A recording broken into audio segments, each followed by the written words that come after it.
beautiful friend. I'm back with clue number 2 of our year-long mystery knit-along. First of all, I am so excited that you're participating in this year's mystery knit-along because it truly is a work of art, and I believe this is something that you're going to treasure for years to come. I have to say, your projects on Ravelry are looking amazing. I am loving all the different colors that you guys are choosing and how excited you all are. Clue number 2 is all about balance.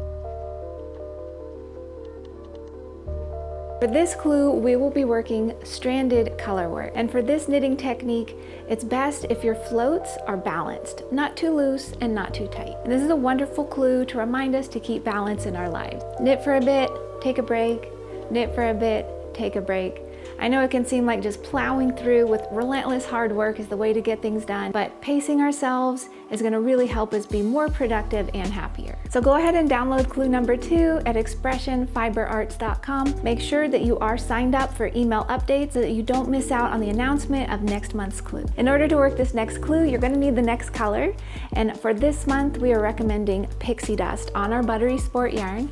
It is a beautiful, soft, cool pink tone. As we move from clue number 1 into clue number 2, you are going to be using both the Fuchsia Glow from last month and the Pixie Dust from this month to work this clue. And I love the beautiful little diamond shapes that you're going to be creating this month. We also have these custom tote bags and matching pins for you for the mystery knit along. They feature this scrumptious little crystal design. The tote bag is designed to hold your project as you work on it. It's just a wonderful, nice, large cotton tote.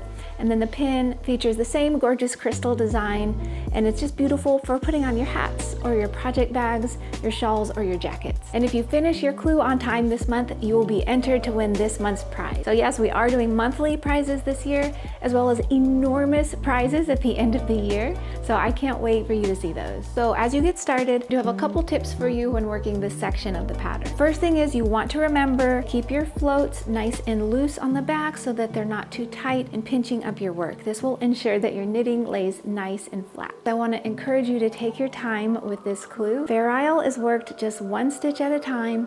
You've got this. I really recommend that you read through all of the clue suggestions before you get started so that you know when and how to change your colors, as well as how to work the edge stitches depending on if you're working the I-cord edge or the seed stitch edge. This clue does have a chart, and please keep in mind that it does not include the edge stitches. And the stitches between the blue lines are the ones that you repeat across your pattern. Remember to keep your excess yarn from last month and from this month because you will be using it later in the pattern. So have a joyous time knitting these beautiful diamonds this month, and remember to find balance in all things. We can do great things one little step at a time. So happy knitting, and I will see you next month. Bye!